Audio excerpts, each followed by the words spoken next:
સૌથી પહેલો પ્રશ્ન કે નીચેના બે વિધાન આપેલા છે તેમાંથી સાચું વિધાન કયું છે તે આપણે અહીંયા શોધવાનું છે. તો પહેલું વિધાન છે કે ગુજરાતમાં ગિફ્ટ સિટી ગાંધીનગર નજીક આવેલું છે.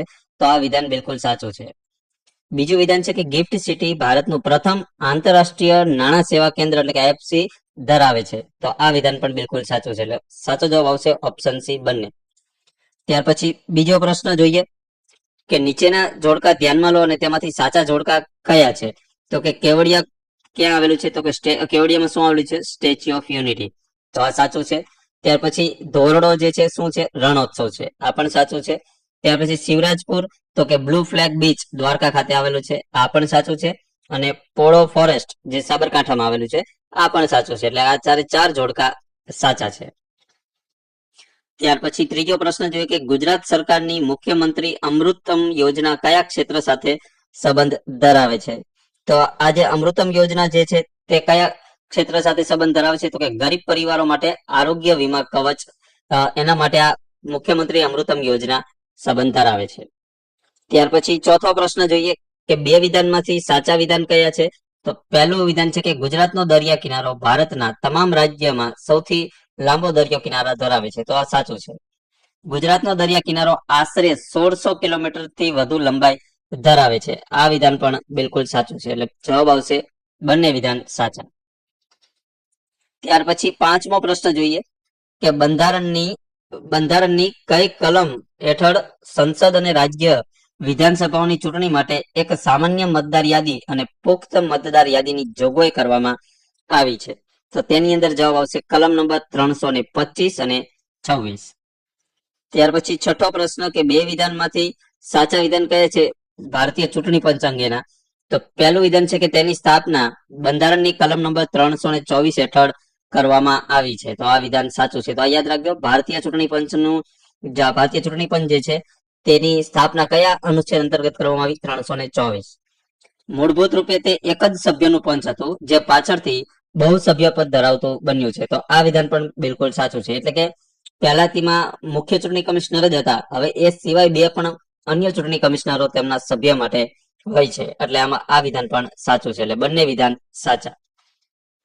ત્યાર પછી સાતમો પ્રશ્ન, બંધારણની કઈ કલમ હેઠળ યુપીએસસી એટલે કે સંઘ લોક સેવા આયોગની રચના કરવામાં આવી છે? તો તેમાં જ આવશે કલમ નંબર 315. તો યુપીએસસી જે છે તે કેવી સંસ્થા છે? બંધારણીય સંસ્થા છે, જે કલમ નંબર 315 અંતર્ગત તેની રચના કરવામાં આવી છે. ત્યાર પછી આઠમો પ્રશ્ન, નીચેનામાંથી કયું જોડકું ખોટું છે? તો ખોટું જોડકું કયું છે? તો કલમ નંબર 51A એમાં મૂળભૂત ફરજો આપેલી છે, આ સાચું છે. કલમ નંબર 44 તો આમાં સમાન નાગરિક સંહિતા આપેલી છે, આ પણ વિધાન સાચું છે. કલમ નંબર 39A તો કે મફત કાનૂની સહાય, આ પણ સાચું છે.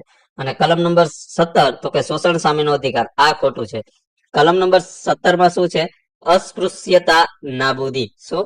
અસ્પૃશ્યતા નાબૂદી એની જોગવાઈ છે કલમ નંબર 17 માં. તો આ અહીંયા ખોટું આવશે. ચલો ત્યાર પછી નવમો પ્રશ્ન, કલમ નંબર 17 બંધારણમાં કયા મૂળભૂત અધિકાર હેઠળ આવે છે? તો તેમાં મૂળભૂત અધિકાર કયો આવશે? તો કે સમાનતાનો અધિકાર, જેમાં છે ને અસ્પૃશ્યતા નાબૂદી. ત્યાર પછી આ બે વિધાન આપેલા છે, તેમાંથી સાચા વિધાન કયા છે તે આપણે શોધવાના છે. પહેલું વિધાન છે મૂળભૂત માળખાનો સિદ્ધાંત જે કેશવાનંદ ભારતી કેસ 1973 માં સ્થાપિત થયો હતો. તો આ વિધાન સાચું છે. આ સિદ્ધાંત મુજબ સંસદ જે છે તે બંધારણના મૂળભૂત માળખામાં કોઈ પણ ફેરફાર કરી શકતી નથી. બંધારણમાં ફેરફાર કરી શકે પણ બંધારણનો જે મૂળભૂત ઢાંચો જે છે, મૂળભૂત જે માળખું જે છે એમાં કોઈ પણ ફેરફાર સંસદ કરી શકતી નથી. તો આ વિધાન પણ બિલકુલ સાચું છે. એટલે સાચો જવાબ કયો આવશે? બંને વિધાન સાચા, એટલે ઓપ્શન સી. ત્યાર પછી નીચેનામાંથી કયો બંધારણીય સુધારો પક્ષ પલટા વિરોધી કાયદો સાથે સંબંધ ધરાવે છે?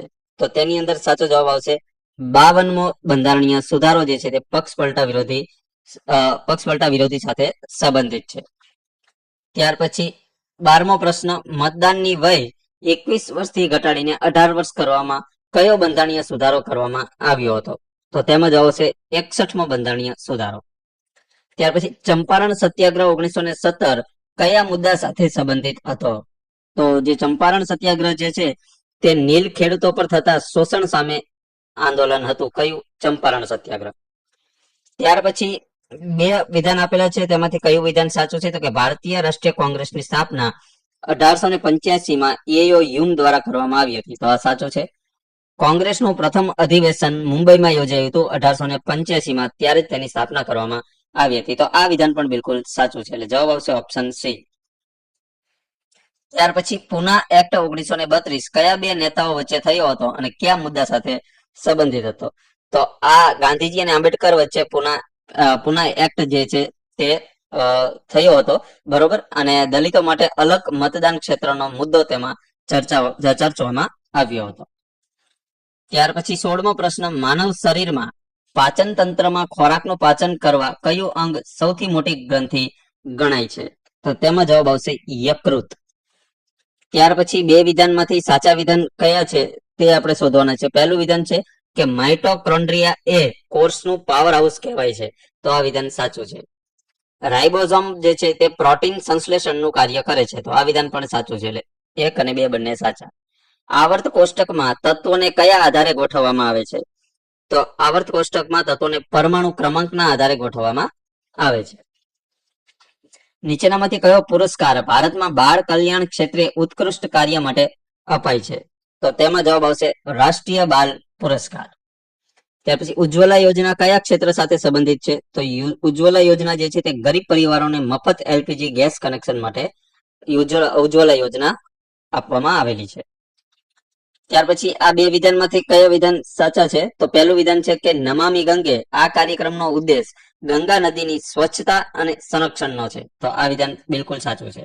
આ કાર્યક્રમ 2014 માં શરૂ કરવામાં આવ્યો હતો. આપણા માનનીય વડાપ્રધાન નરેન્દ્રભાઈ મોદી જ્યારે 2014 માં વડાપ્રધાન બન્યા ત્યારે આ કાર્યક્રમ લોન્ચ કરવામાં આવ્યો હતો, જે સાલ હતી 2014.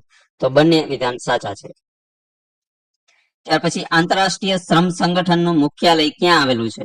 તો આંતરરાષ્ટ્રીય શ્રમ સંગઠનનું મુખ્યાલય આવેલું છે જીનીવા ખાતે. નીચેનામાંથી કયો દેશ G7 સંગઠનનો સભ્ય નથી? તો તેમાં જવાબ આવશે ભારત જે છે તે G7 નો સભ્ય નથી.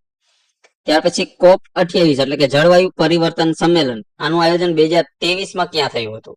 તો આનું આયોજન 2023 માં કઈ જગ્યાએ 2023 માં કઈ જગ્યાએ થયું હતું? તો કે UAE દુબઈ ખાતે. ત્યાર પછી 25મો પ્રશ્ન, નીચેનામાંથી કયું જોડકું ખોટું છે? તો ખોટું જોડકું નીચેનામાંથી કયું છે? તો કે કલિંગ પુરસ્કાર જે છે તે રમત ગમત ક્ષેત્રે આપવામાં આવતો નથી. આ ખોટું છે ને બાકીના ત્રણેય સાચા છે. પુલિત્ઝર પુરસ્કાર પત્રકારત્વ અને સાહિત્ય ક્ષેત્રે અમેરિકામાં આપવામાં આવે છે. રેમન મેક્સેસ એવોર્ડ જે છે તે એશિયાના જાહેર સેવા ક્ષેત્ર માટે આપવામાં આવે છે. જ્યારે બુકર પ્રાઇઝ જે છે તે અંગ્રેજી નવલકથા હોય તેના માટે આપવામાં આવે છે. આ કલિંગ પુરસ્કાર રમત ગમત ક્ષેત્ર માટે આપવામાં આવતો નથી, એટલા માટે આ જોડકું ખોટું છે. તો આ કલિંગ પુરસ્કાર ખરેખર કયા ક્ષેત્ર સાથે સંબંધ ધરાવે છે? તો તેમાં જવાબ આવશે વિજ્ઞાનના લોકપ્રિયકરણ માટે આ કલિંગ પુરસ્કાર આપવામાં આવે છે. ભારતનું પ્રથમ મંગળ મિશન મંગળયાન કયા વર્ષે લોન્ચ કરવામાં આવ્યું હતું? તો મંગળયાન કયા વર્ષે લોન્ચ કરવામાં આવ્યું હતું? તો 2013 માં. ત્યાર પછી આ બે વિધાન આપેલા છે, તેમાંથી સાચા વિધાન કયા છે તે આપણે શોધવાના છે. તો ભારત જે છે તે મંગળની ભ્રમણ કક્ષામાં પ્રથમ પ્રયાસે જ સફળતાપૂર્વક પહોંચનાર પ્રથમ દેશ બન્યો છે. તો આ વિધાન બિલકુલ સાચું છે. મંગળયાન મિશનનો ખર્ચ હોલિવૂડની કેટલીક ફિલ્મો કરતા પણ ઓછો હતો, જે તેની મુખ્ય વિશેષતા ગણાય છે. તો આ વિધાન પણ બિલકુલ સાચું છે, એટલે બંને વિધાન સાચા છે. ભારતીય રિઝર્વ બેંકના વર્તમાન કાર્યો પૈકી નીચેનામાંથી કયું કાર્ય તેનું નથી? એટલે કે ભારતીય રિઝર્વ બેંકનું નીચેનામાંથી કયું કાર્ય નથી? તો કે સીધો કર ઉઘરાવો એ ભારતીય રિઝર્વ બેંકનું કામ નથી. તો ભારતમાં પ્રત્યક્ષ કર અને પરોક્ષ કર અંગે નીચેનામાંથી કયું વિધાન સાચું છે? તો જે પ્રત્યક્ષ અને પરોક્ષ કર જે છે એના માટે આવકવેરો પ્રત્યક્ષ કર છે, અને જીએસટી જે છે તે કેવો કર છે?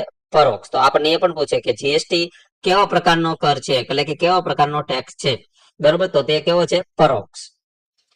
ત્યાર પછી 31મો પ્રશ્ન, કે બે વિધાન આપેલા છે કોમ્પ્યુટર રિલેટેડ, તો તેમાંથી સાચા વિધાન કયા છે? તો પહેલું વિધાન શું કહે છે કે 5મી પેઢીના કોમ્પ્યુટર આર્ટિફિશિયલ ઇન્ટેલિજન્સ પર આધારિત છે, એટલે કે એઆઈ પર આધારિત છે. એ અત્યારે 5મી પેઢી છે, બરોબર?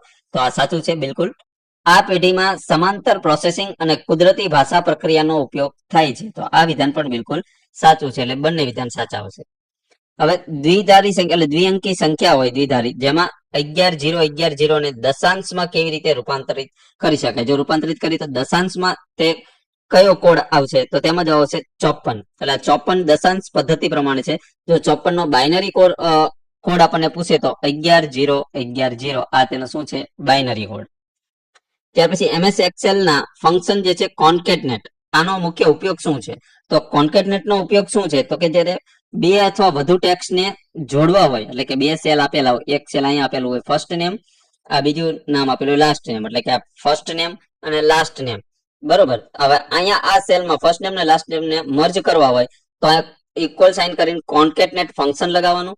ત્યાર પછી આ સેલ સિલેક્ટ કરવાનું, માની લો કે આ A1 હોય, બરોબર, કોમા કરીને આ સિલેક્ટ કરવાનો B1 અને પછી એન્ટર પ્રેસ કરો, આવી રીતે આમ એન્ટર પ્રેસ કરો એટલે અને આ બંને જે અહીંયા જોડાઈ જશે. હવે આ બંને વચ્ચે તમારે સ્પેસ મૂકવી હોય, નામ વચ્ચે સ્પેસ, તો A1 કોમા પછી ડબલ ઇન્વર્ટેડ કોમા, પછી અહીંયા એક સ્પેસ મૂકવાની, ડબલ ઇન્વર્ટેડ કોમા પૂરા, પછી કોમા અને પછી B1 અને આવી રીતે કરીને કોન્કેટનેટ ફંક્શન અહીં લગાવવાનું. કોન્કેટનેટ આ તમે એપ્લાય કરો એટલે ફર્સ્ટ નેમ ને લાસ્ટ નેમ તમને સ્પેસ સાથે એકદમ વ્યવસ્થિત રીતે ફોર્મેટમાં તમારે જોવા મળે. તો આ કોન્કેટનેટ ફંક્શનનો ઉપયોગ મુખ્ય રીતે બે શબ્દને એટલે કે બે સ્ટ્રિંગને જોડવા માટે થાય છે. ચાલો ત્યાર પછી 35મો પ્રશ્ન જોઈએ, સોરી 34મો પ્રશ્ન, કે એમએસ એક્સેલમાં કોઈ કોર્સની કિંમતના આધારે તેનો રંગ આપમેળે બદલવા માટે કયું ફીચર વપરાય છે? તો તેમાં આવશે કન્ડિશનલ ફોર્મેટિંગ. હવે કન્ડિશનલ ફોર્મેટિંગમાં મિત્રો તમે કન્ડિશન આપી શકો કે જો આ કન્ડિશન ટ્રુ પડે, એટલે કે આ કન્ડિશન સાચી પડે, તો તેનો કલર અથવા તો તમે એને ફોન્ટની સ્ટાઇલ, બોલ્ડ, ઇટાલિક જે પણ તમે કરવા ઈચ્છતા હોય તે તમે આ કન્ડિશનલ ફોર્મેટિંગ જે એક ઓપ્શન જે છે તેની મદદથી તમે કરી શકો છો. ત્યાર પછી નીચેનામાંથી કયું પ્રોટોકોલ નેટવર્ક પર ડિવાઇસને આપમેળે એટલે કે ઓટોમેટિકલી આઈપી એડ્રેસ ફાળવે છે? તો તેની અંદર જવાબ આવશે DHCP. ત્યાર પછી લોડ બેલેન્સર નેટવર્કિંગમાં શું કાર્ય કરે છે? તો લોડ બેલેન્સર જે છે એ નેટવર્કિંગમાં શું કરે? તો કે બહુવિધ સર્વરો જે હોય છે એમની વચ્ચે ટ્રાફિકને સમાન રૂપે વહેંચે છે. એટલે કે બે થી વધારે જ્યારે સર્વર હોય તો જે સર્વર બે થી વધારે હોય તે તમામ સર્વરને સમાન રીતે જે પણ ટ્રાફિક આવ્યું હોય એને સમાન રીતે વહેંચણી કરે છે. કોણ? Load balancer. ત્યાર પછી 37મો પ્રશ્ન જોઈએ કે બે વિધાન આપેલા છે એમાંથી સાચા વિધાન કયા છે એ આપણે શોધવાના છે. તો કે zero day attack, zero day attack એ સોફ્ટવેરની એવી નબળાઈનો ઉપયોગ કરે છે કે જેના વિશે ડેવલપરને હજી સુધી ખબર નથી. તો આ વિધાન સાચું છે કે ખોટું છે? તો આ વિધાન બિલકુલ સાચું છે. બીજું વિધાન છે કે આ હુમલા સામે પરંપરાગત એન્ટીવાયરસ સંપૂર્ણપણે અસરકારક હોય છે. આ વિધાન બિલકુલ ખોટું છે, કારણ કે ડેવલપરને હજી સુધી ખબર જ નથી તો એન્ટીવાયરસ કેવી રીતે ડેવલપર બનાવશે આ એટેક સામે? તો આ વિધાન બિલકુલ ખોટું છે. તો આમાં પહેલું વિધાન માત્ર સાચું આવશે. ત્યાર પછી ડેટા માઇનિંગ એટલે શું? તમે કોમ્પ્યુટર ભાષામાં શબ્દ સાંભળેલો છે ડેટા માઇનિંગ. તો ડેટા માઇનિંગ છે શું? તો કે ડેટા માઇનિંગ શું કરે? તો કે મોટા ડેટા સેટમાંથી ઉપયોગી પેટર્ન અને માહિતી શોધવાની પ્રક્રિયાને ડેટા માઇનિંગ કહે છે. એટલે કે ઘણો બધો ડેટા આપેલો હોય આવી રીતે અને બિનજરૂરી ડેટા પણ હોય અને જરૂરી પણ ડેટા હોય, તો આમાંથી તમે જે જરૂરી ડેટાને ફિલ્ટર કરીને અલગ લઈ લો તો તેને શું કહેવામાં આવે છે? Data mining. બરોબર. ચાલો ત્યાર પછી એમએસ પાવર પોઈન્ટમાં કસ્ટમ એનિમેશન અને સ્લાઇડ ટ્રાન્ઝિશન વચ્ચે શું તફાવત હોય છે? તો એમએસ પાવર પોઈન્ટમાં જ્યારે કસ્ટમ એનિમેશન જે છે તે સ્લાઇડની અંદરના ઓબ્જેક્ટ પર લાગુ પડે છે, બરોબર. એટલે કસ્ટમ એનિમેશન તમે સ્લાઇડ, આ સ્લાઇડ હોય, બરોબર, આ સ્લાઇડ અને આવી બે સ્લાઇડ છે, બરોબર. હવે અહીંયા તમે કોઈ ઓબ્જેક્ટ મેકેલા, શેપ છે, પછી ત્યાર પછી ટેક્સ્ટ છે, અહીંયા ઇમેજ છે, આવા બધા ઓબ્જેક્ટ તમે મેકેલા હોય સ્લાઇડની અંદર, બરોબર. તો આ કસ્ટમ એનિમેશન જે છે તે તમે આ ઓબ્જેક્ટને તમારે એનિમેશન આપવું હોય, ટેક્સ્ટને એનિમેશન આપવું હોય એના માટે યુઝ થાય છે. જ્યારે આ ટ્રાન્ઝિશન શું છે? તો આ બે સ્લાઇડ તમે જ્યારે આ સ્લાઇડમાંથી આ સ્લાઇડમાં જાઓ ને જ્યારે ઇફેક્ટ તમને બતાવે એને ટ્રાન્ઝિશન કહેવામાં આવે છે, બરોબર. તો આ મુખ્ય ફરક છે. ત્યાર પછી કોમ્પ્યુટર નેટવર્કિંગમાં પેકેટ સ્વિચિંગ નીચેનામાંથી કયું વિધાન ખોટું છે? તો પેકેટ સ્વિચિંગ માટે કયું વિધાન સાચું છે? તો પેકેટ સ્વિચિંગમાં છે કયું સાચું છે? તો કે ડેટાને નાના પેકેટમાં વિભાજિત કરી અલગ અલગ માર્ગે મોકલવામાં આવે છે. કોના દ્વારા? પેકેટ સ્વિચિંગ દ્વારા. ત્યાર પછી 41મો પ્રશ્ન જોઈએ કે મિડલવેર સોફ્ટવેરનું કાર્ય શું હોય છે? તો મિડલવેર સોફ્ટવેરનું કાર્ય હોય છે કે બે અલગ અલગ એપ્લિકેશન અથવા તો સિસ્ટમ વચ્ચે જોડાણ અને સંચાર સ્થાપિત કરવાનું. નીચેનામાંથી કયું ટૂંકું નામ સાચું જોડાયેલું નથી? તો સાચું જોડાયેલું ટૂંકું નામ કયું નથી? તો CAAS છે, કોમ્પ્યુટર એઝ અ સોફ્ટવેર, આ ખોટું છે અને બાકીના ત્રણેય સાચા છે. આ ત્રણેય મિત્રો એકવાર વાંચી જરૂરથી લેજો સાચું શું છે. ત્યાર પછી એજ કોમ્પ્યુટિંગ, એજ એટલે મિત્રો EDGE, એજ કોમ્પ્યુટિંગ અને અંગે નીચેનામાંથી કયું વિધાન સાચું છે? તો તેમાં જવાબ છે કે ડેટા પ્રોસેસિંગને ડેટા સ્ત્રોતની નજીક લાવે છે જેથી લેટન્સી ઘટે છે. ત્યાર પછી 44મો પ્રશ્ન, એમએસ વર્ડમાં સ્ટાઇલ્સ ફીચરનો મુખ્ય ફાયદો શું છે? તો જે સ્ટાઇલ્સ ફીચર જે છે એનો ફાયદો છે કે સમગ્ર ડોક્યુમેન્ટમાં એક સમાન ફોર્મેટિંગ ઝડપથી લાગુ કરી શકાય છે આ સ્ટાઇલ્સ ફીચરથી. ત્યાર પછી આ બે વિધાન આપેલા છે. આ બે વિધાનમાંથી સાચા વિધાન કયા છે તે શોધવાના છે. પહેલું વિધાન છે કે હેઝિંગ જે છે ડેટાને એક નિશ્ચિત લંબાઈના કોડમાં રૂપાંતરિત કરે છે. આ વિધાન સાચું છે. હેઝિંગનો ઉપયોગ પાસવર્ડ સુરક્ષિત રીતે સંગ્રહ કરવા માટે થાય છે. આ વિધાન પણ સાચું છે. એટલે કે બંને વિધાન સાચા છે. ત્યાર પછી 46મો પ્રશ્ન જોઈએ કે એપીઆઈ જે છે, એપીઆઈ નું ફૂલ ફોર્મ શું થાય? Application programming interface. આનું મુખ્ય કાર્ય શું હોય છે? તો કે જ્યારે બે અલગ અલગ સોફ્ટવેર એપ્લિકેશનને એકબીજા સાથે વાતચીત કરવાની મંજૂરી આપવા માટે આ એપીઆઈ નો ઉપયોગ થાય છે. તો એપીઆઈ ડિઝાઇન જ એવી રીતે કરવામાં આવે છે, દરેક માટે અલગ એપીઆઈ હોય છે. માની લો કે અત્યારે એક ક્લોડ છે, ક્લોડ એઆઈ ટૂલ છે, બરોબર? આ ક્લોડ છે. આ ક્લોડ જે છે એ ક્લોડ અને આ ક્રોમ છે, બરોબર? તો આ ક્રોમ, આ બેને જોડવા માટે એક એપીઆઈ ડિઝાઇન કરવામાં આવે છે. હવે એપીઆઈ શું કરે છે કે આ બે અલગ અલગ એપ્લિકેશન જે છે ને તેને વાતચીત કરવા માટે મંજૂરી આપવામાં આવે છે. એટલે એપીઆઈ માં એવો કોડ કરવામાં આવે છે કે ક્લોડમાં જે પણ ઇન્સ્ટ્રક્શન આપવામાં આવે, જે પણ સૂચના આપવામાં આવે એ પરફોર્મ થાય ક્રોમ ઉપર, બરોબર? અથવા તો જે પણ તમે ટાસ્ક કરવા માંગતા હોય એપીઆઈ માં તેનું કોડિંગ કરવામાં આવે છે. એટલે તેને શું કહેવાય? એપીઆઈ દ્વારા આ બે એપ્લિકેશનને જોડે છે. ત્યાર પછી એમએસ એક્સેલ માં ગોલ સીક ફીચરનો ઉપયોગ ક્યારે થાય છે? તો ગોલ સીક ઉપયોગ ક્યારે થાય છે? ગોલ સીક નો કે જ્યારે તમે ઈચ્છિત પરિણામ મેળવવા માટે ઇનપુટ કિંમત શોધવા માંગો છો તો ત્યારે આ ગોલ સીક નો ઉપયોગ થાય છે. હવે એનો ઉદાહરણ તમને આપું કે માની લો કે અહીંયા મારે આ ટોટલ જે છે તે 250 કરવો છે. ટોટલ મારે કેટલો આવવો જોઈએ? 250. હવે એની અંદર તમને સરવાળામાં આ 50 પ્લસ 100, બરોબર, પ્લસ 50 આવી રીતે આપેલું છે અને ત્યાર પછી પ્લસ અહીંયા ખાલી જગ્યા આપેલી છે. હવે તમારે અહીંયા કેટલા મેકો, તમે અહીંયા કેટલા મેકો તો 250 ટોટલ થઈ જાય. તો આપણે તો આ ઉદાહરણ આપું છું તમને, 50, 150, 150 ને 200, બરોબર? 50, 200, 200 ને અહીંયા 50 એડ કરશે, બરોબર, તો 250 થઈ જશે. પરંતુ અહીંયા કોઈ પણ એવી કિંમત આપેલી હોય, જ્યારે આ વચ્ચે પણ આપેલી હોય, 50 આપેલા છે, અહીંયા ખાલી જગ્યા, અહીંયા 50, બરોબર, અહીંયા પ્લસ 50 અને બરોબર, અહીંયા કેટલા મેકું તો ટોટલ 250 થશે. તો ગોલ સીક ની મદદથી તમને અહીંયા ઓટોમેટિકલી એ ડેટા ફેચ કરીને આપશે, ફાઇન્ડ કરીને આપશે કે તમે 100 મેકો તો આ અહીંયા ફૂલફિલ આંકડો થઈ જશે. તો ગોલ સીક નો જે ફંક્શન જે છે એનો મુખ્ય ઉપયોગ આના માટે કરવામાં આવે છે. ત્યાર પછી 48મો પ્રશ્ન જોઈએ. કન્ટેનરાઇઝેશન એટલે કે જેમ કે ડોકર જે છે એ ટેકનોલોજી અંગે નીચેનામાંથી કયું વિધાન સાચું છે? તો તેમાં જ આવશે કે તે એપ્લિકેશન અને તેની જરૂરિયાતને એક પોર્ટેબલ પેકેજમાં પેક કરે છે. ત્યાર પછી ડિજિટલ વોટરમાર્કનો મુખ્ય ઉપયોગ શું છે? તો ડિજિટલ વોટરમાર્કનો મુખ્ય ઉપયોગ છે કે ડિજિટલ સામગ્રીની માલિકી કોપીરાઇટ સુરક્ષિત કરવા માટે ડિજિટલ વોટરમાર્કનો ઉપયોગ કરવામાં આવે છે. એમએસ પાવરપોઈન્ટ ફાઇલને સ્લાઇડશો ફોર્મેટમાં જ્યારે તમે સેવ કરો ત્યારે તેનું એક્સટેન્શન કયું વપરાય છે? તો તેમાં જ આવશે .ppsx. જ્યારે તમે સ્લાઇડશો ફોર્મેટમાં તમે સેવ કરો ત્યારે. ત્યાર પછી 51મો પ્રશ્ન જોઈએ કે બે વિધાનમાંથી સાચું વિધાન કયું છે તે શોધવાનું છે. પહેલું છે કે આઈઓટી એટલે કે ઇન્ટરનેટ ટુ થિંગ્સ. આમાં રોજિંદા ઉપકરણો ઇન્ટરનેટ સાથે જોડાયેલા હોય ને એ ડેટાની આપ-લે કરે છે. તો આ વિધાન બિલકુલ સાચું છે. સ્માર્ટ થર્મોસ્ટેટ અને સ્માર્ટ વોચ એ આઈઓટી ડિવાઇસના ઉદાહરણો છે. તો આ વિધાન પણ બિલકુલ સાચું છે. તો બંને વિધાન સાચા આવશે. ડેટા રિડન્સી જે છે એ શું છે? તો ડેટા રિડન્સી શું છે? તો તેની જે જવાબ આવશે કે ડેટાબેઝમાં એક જ ડેટાની બિનજરૂરી નકલો હોય. એમએસ એક્સેલ ના ફંક્શન ટુડે શું પરત આપે છે? એટલે કે તમે એમએસ એક્સેલમાં કોઈ સેલમાં equal to today bracket close open close કરીને એન્ટર પ્રેસ કરો તો આ ફંક્શન શું તમને શો કરશે? તો તેમાં જ આવશે વર્તમાન તારીખ એટલે કે અત્યારે જે આજની જે તારીખ જે છે એ શો કરશે. ત્યાર પછી 56મો પ્રશ્ન, સ્ક્રીન રીડર સોફ્ટવેરનો ઉપયોગ મુખ્યત્વે કોના માટે થાય છે? તો સ્ક્રીન રીડર જે છે આ સોફ્ટવેરનો ઉપયોગ શેના માટે થાય છે? તો કે દ્રષ્ટિની ક્ષતિ ધરાવતા વપરાશકર્તાઓ માટે આ સ્ક્રીન રીડર એટલે કે જે બ્લાઇન્ડ હોય એમના માટે આ સ્ક્રીન રીડરનો ઉપયોગ થાય છે આ સોફ્ટવેરનો.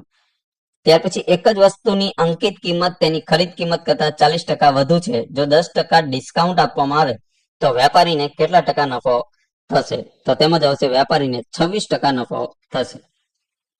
ત્યાર પછી 56મો પ્રશ્ન જોઈએ કે 3 સંખ્યાઓની સરેરાશ 45 છે. જો પ્રથમ સંખ્યા બીજી કરતા 2 ગણી અને બીજી કરતા 2 ગણી અને બીજી સંખ્યા ત્રીજી કરતા 2 ગણી હોય તો ત્રીજી સંખ્યા કેટલી થશે? તો તેમાં ત્રીજી સંખ્યા કેટલી થશે? 21. એક રકમનું સાદું વ્યાજ 4 વર્ષમાં મૂળ રકમના 2/5 જેટલું થાય છે તો વ્યાજનો વાર્ષિક દર કેટલો થશે? તો વ્યાજનો વાર્ષિક દર કેટલો થશે? 10%. એ, બી અને સી એક કામ અનુક્રમે 24, 30 અને 40 દિવસમાં પૂરું કરી શકે. ત્રણેય સાથે મળીને કામ શરૂ કરે છે, પરંતુ એ પ્રથમ 4 દિવસ કામ કરીને છોડી દે છે, બી છેલ્લા 4 દિવસ કામ કરીને છોડી દે છે.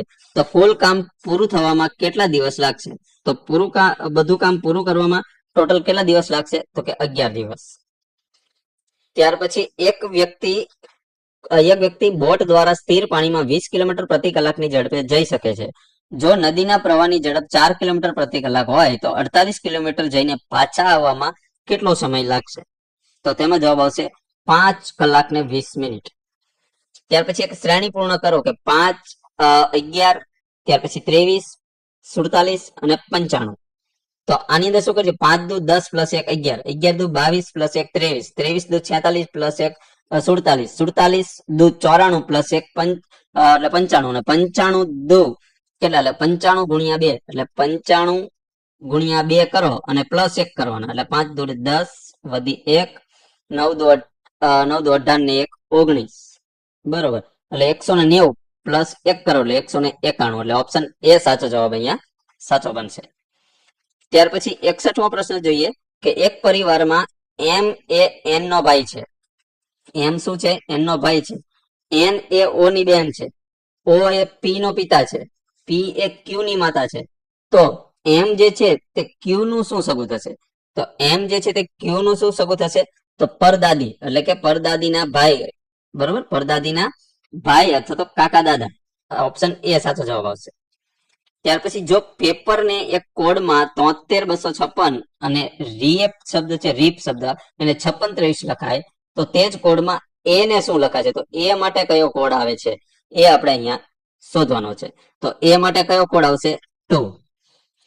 ત્યાર પછી એક વ્યક્તિ ઉત્તર દિશા તરફ 10 કિલોમીટર ચાલે છે, પછી જમણી બાજુ વળીને 6 કિલોમીટર ચાલે છે, પછી ફરી જમણી બાજુ વળીને 10 કિલોમીટર ચાલે છે, તો તે પ્રારંભિક બિંદુથી કેટલા અંતરે અને કઈ દિશામાં હશે?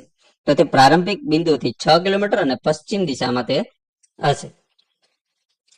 ત્યાર પછી 64મો પ્રશ્ન જોઈએ કે જો એક મહિનાની પહેલી તારીખે શુક્રવાર હોય તો તે મહિનામાં 31 દિવસ હોય તો તે મહિનાની છેલ્લી તારીખે કયો વાર આવશે? તો તેમાં જ આવશે રવિવાર. ત્યાર પછી મનસ્થિતિ શબ્દમાં કઈ સંધિ થયેલી છે? તો મનસ્થિતિ શબ્દ જે છે એમાં કઈ સંધિ થયેલી છે? તો તેમાં જવાબ આવશે ઓપ્શન સી આવશે વિસર્ગ સંધિ. સર મિત્રો એક જ મિનિટ, આ ઓપ્શન સી માં છે. હા, વિસર્ગ સંધિ. કઈ સંધિ આવશે? મનસ્થિતિમાં વિસર્ગ સંધિ. આજીવન કયા સમાસનું ઉદાહરણ છે? તો આજીવન જે છે તે કયા સમાસનું ઉદાહરણ છે? અવયવી ભાવ સમાસનું. ત્યાર પછી લંબોદર એટલે કે લાંબુ છે પેટ જેનું એટલે કે ગણેશ. આ લંબોદર શબ્દ કયા સમાસનું ઉદાહરણ છે? તો તેમાં જ આવશે બહુવ્રીહી સમાસ. નીચેના વાક્યમાં યોગ્ય વિરામ ચિહ્ન કયું ખૂટે છે તે ઓળખાવો. તો વાક્ય આપણે છે કે અરે વાહ કેટલું સુંદર દ્રશ્ય છે. તો આમાં કયું વિરામ ચિહ્ન ખૂટે છે નીચેનામાંથી? તો એ છે તો આમાં પહેલા આવશે ઉદ્ગાર ચિહ્ન અને છેલ્લે આવશે પૂર્ણ વિરામ. તો અરે વાહ પછી અહીંયા ઉદ્ગાર ચિહ્ન આવશે, અહીંયા આમાં ઉદ્ગાર ચિહ્ન અને છેલ્લે અહીંયા પૂર્ણ વિરામ.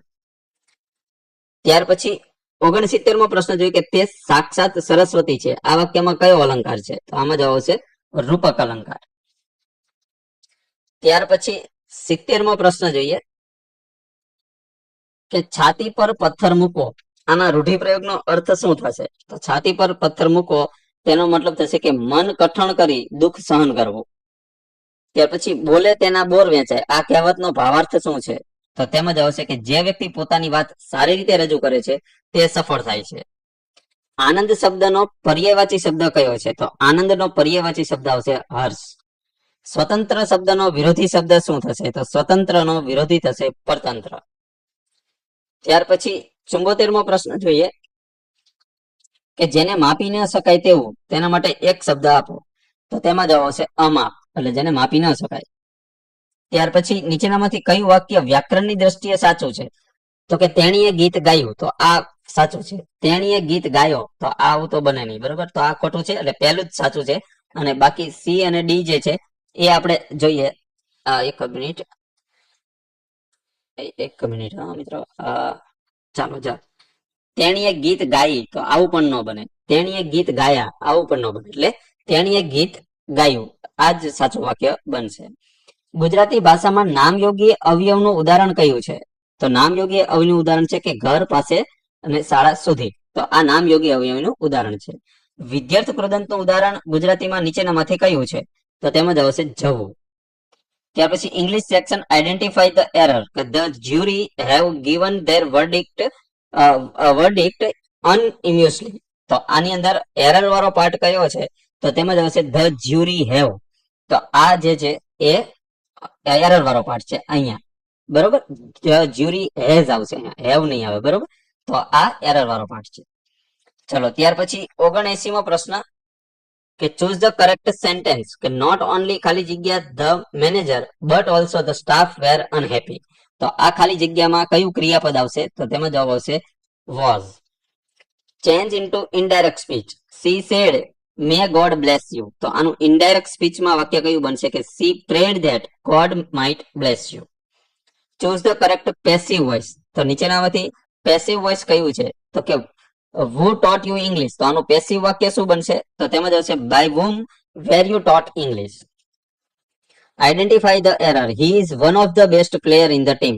તો આમાં એરર કઈ જગ્યાએ છે? તો કે ધ બેસ્ટ પ્લેયર, આ જે છે અહીંયા એરર છે. The best, one of the best player, અહીંયા વન ઓફ યુઝ કરેલું છે, પછી ધ બેસ્ટ પ્લેયર નહીં આવે, એટલા માટે ત્યાં એરર છે. ચલો ત્યાર પછી 83 મો પ્રશ્ન જોઈએ, કે ચૂઝ ધ કરેક્ટ ઓપ્શન, કે આઈ વુડ રાધર યુ ખાલી જગ્યા હિયર ટુમોરો. તો તેની અંદર સાચો જવાબ આવશે કેમ, એટલે ભૂતકાળનો રૂપ આવશે. ત્યાર પછી ચૂઝ ધ કરેક્ટલી પંક્ચ્યુએટેડ સેન્ટેન્સ, એટલે કે સાચું પંક્ચ્યુએટેડ સેન્ટેન્સ નીચેનામાંથી કયું છે? તો કે the following items are required, pen, pencil and eraser. તો ઓપ્શન એ માં જે છે તે સાચું છે. ત્યાર પછી choose the word nearest meaning of cacophony. તો આનો નિયરેસ્ટ મિનિંગ વાળો શબ્દ કયો છે? તો કે હર્ષ ડિસ્કોર્ડન્ટ સાઉન્ડ. તો હર્ષ ડિસ્કોર્ડન્ટ સાઉન્ડ જે છે તેનો નિયરેસ્ટ મિનિંગ વાળો ઓપ્શન છે. ચલો ત્યાર પછી 86 મો પ્રશ્ન જોઈએ મિત્રો, એક જ મિનિટ. 86 મો પ્રશ્ન જી, ચલો. Choose the એન્ટોનિયમ. તો કેન્ડિડ શબ્દનો એન્ટોનિયમ એટલે વિરુદ્ધાર્થી. તો કેન્ડિડ નો વિરુદ્ધાર્થી શું થશે? તો કે evasive. Identify the correct one word substitution, એટલે કે શબ્દ સમૂહ માટે એક શબ્દ. Government by the rich. તો આને એક શબ્દમાં તેને શું કહેવામાં આવે છે? તો તેમાં જવાબ આવશે પ્લુટોક્રેસી. ત્યાર પછી choose the meaning of the idiom, તો કે to beat around the bush. તો આનું ઇડિયમ શું થશે? તો તેમાં જ આવશે to avoid getting to the point. ત્યાર પછી 89 મો પ્રશ્ન જોઈએ, કે identify the correctly spell word. તો અહીં લેસન શબ્દનો સાચો સ્પેલિંગ વાળો ઓપ્શન નીચેનામાંથી કયો આવશે? તો તેમાં જ આવશે ઓપ્શન એ, LIAISON. ત્યાર પછી choose the sentence with correct use of લે એન્ડ લાય. તો લે અને લાય નો સાચો યુઝ કરીને કયું સેન્ટેન્સ સાચું બનાવેલું છે? તો તેમાં આવશે ઓપ્શન બી. શું સેન્ટેન્સ છે? તો કે આઈ વિલ લાય ડાઉન ફોર એન અવર.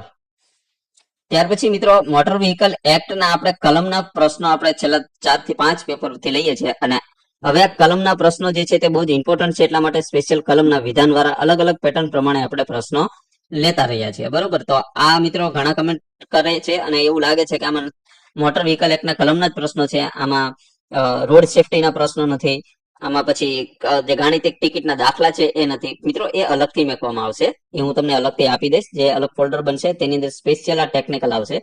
આ માત્ર રિવિઝન માટે મિત્રો આપણે અહીંયા બધી જ કલમો આપણને કવર થઈ જાય. અમુક પ્રશ્નો રિપીટ પણ થાય, વિધાનની અંદર રિપીટ થાય, તો એનો હેતુ માત્ર એટલો જ છે કે તમે કલમનું વધારે ને વધારે તમને કલમ પૂછાય તો તમને ફાયદો પણ થઈ શકે, એટલા માટે. તો 91મો પ્રશ્ન છે કે મોટર વાહન અધિનિયમ 1988 માં કલમ નંબર 14 જે છે તે ડ્રાઇવિંગ લાયસન્સની માન્યતાની મુદત દર્શાવવામાં આવી છે કલમ નંબર 14 માં. શું આ વિધાન સાચું છે કે ખોટું છે? તો મિત્રો આ વિધાન બિલકુલ સાચું છે. બીજું વિધાન છે કે ખાનગી વાહનો માટે ડ્રાઇવિંગ લાયસન્સ સામાન્ય રીતે 20 વર્ષ અને 50 વર્ષની ઉંમર સુધી જે વહેલું હોય તે માન્ય રહે છે. એટલે કે લાયસન્સ કઢાવો તો એ લાયસન્સ 20 વર્ષે સમાપ્ત થાય છે, અથવા તે વ્યક્તિની જયારે 50 વર્ષ ઉંમર થાય છે ત્યારે તે લાયસન્સ ઓટોમેટિક સમાપ્ત થઈ જાય છે. તો આ વિધાન પણ બિલકુલ સાચું છે, એટલે જવાબ આવશે ઓપ્શન સી. બંને વિધાન સાચા છે. ત્યાર પછી 92મો પ્રશ્ન, મોટર વાહન અધિનિયમ 1988 ની કલમ નંબર 19 હેઠળ કઈ સત્તા આપવામાં આવી છે? તો કે અમુક સંજોગોમાં ડ્રાઇવિંગ લાયસન્સ રદ કરવા અથવા તો સસ્પેન્ડ કરવાની સત્તા કલમ નંબર 19 માં આપવામાં આવેલી છે. ત્યાર પછી મોટર વાહન અધિનિયમ 1988 ની કલમ નંબર 27 કયા વિષય સાથે સંબંધિત ધરાવે છે? તો તેમાં જવાબ છે ડ્રાઇવિંગ સ્કૂલ સંસ્થાઓની નોંધણી સાથે તે સંબંધ ધરાવે છે, કલમ નંબર 27.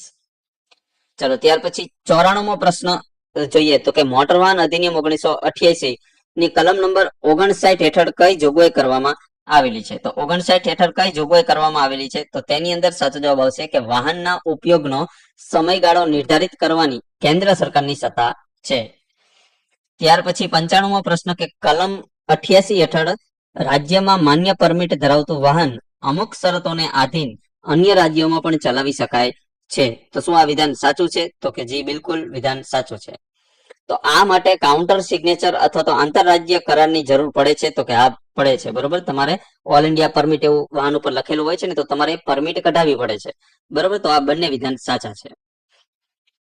ત્યાર પછી 96મો પ્રશ્ન કે મોટર વાહન અધિનિયમ 1988 ની કલમ નંબર 149 હેઠળ કઈ જોગવાઈ છે? તો કે વિના કંપનીની અકસ્માત વળતર ચૂકવવાની ફરજ છે. તો અકસ્માત થાય ત્યારે એનું વળતર ચૂકવવાની ફરજ કોની છે? વીમા કંપનીની. આ જોગવાઈ કલમ નંબર 149 માં કરવામાં આવેલી છે. ચલો ત્યાર પછી 97મો પ્રશ્ન જોઈએ કે મોટર વાહન અધિનિયમ 1988 ની કલમ નંબર 165 હેઠળ કઈ સંસ્થાની રચનાની જોગવાઈ કરવામાં આવેલી છે? તો તેમાં જ આવશે મોટર અકસ્માત દાવા ટ્રિબ્યુનલની. ત્યાર પછી કલમ નંબર 179 કયા વિષય સાથે સંબંધ ધરાવે છે? તો તેમાં જ આવશે અધિકારીના કાયદેસર આદેશનું પાલન ન કરવા બદલ સજાની જોગવાઈ 179 માં કરેલી છે. ત્યાર પછી 192મી કલમ જે છે તે શેની સાથે સંબંધ ધરાવે છે? તો તેમાં જવાબ આવશે કે નોંધણી વગર જ્યારે વાહન ચલાવતા હોય એ બદલ સજા કરવાની જોગવાઈ 192 માં છે. ત્યાર પછી છેલ્લો પ્રશ્ન કે 211મી કલમ હેઠળ શેની જોગવાઈ કરવામાં આવે છે? તો કે કેન્દ્ર સરકારને નિયમો બનાવવાની સામાન્ય સત્તાની જોગવાઈ કલમ નંબર 211 માં કરવામાં આવેલી છે. તો મિત્રો આ આપણે 16મું મોડલ પેપર જોયું. અને મિત્રો ખાસ એ કે તમારે જો કરંટ અફેર પણ તૈયાર કરવું હોય તો આપણે ડેલી કરંટ અફેર આપણી એપ્લિકેશનમાં મૂકવામાં આવે છે, ફ્રી ઓફ કોસ્ટમાં છે. એ તમે કરંટ અફેર પણ તૈયાર કરી શકો છો. તો ચલો મિત્રો, એક વાત ભૂલતા નહીં, એપ્લિકેશનની લિંક ડિસ્ક્રિપ્શનમાં આપેલી છે, તે ડાઉનલોડ કરો, તમને ત્યાં મટીરિયલ પણ મળી રહેશે. બરોબર, તો ચલો મિત્રો આ વિડીયોને આપણે અહીંયા સમાપ્ત કરીએ છીએ. જય હિન્દ.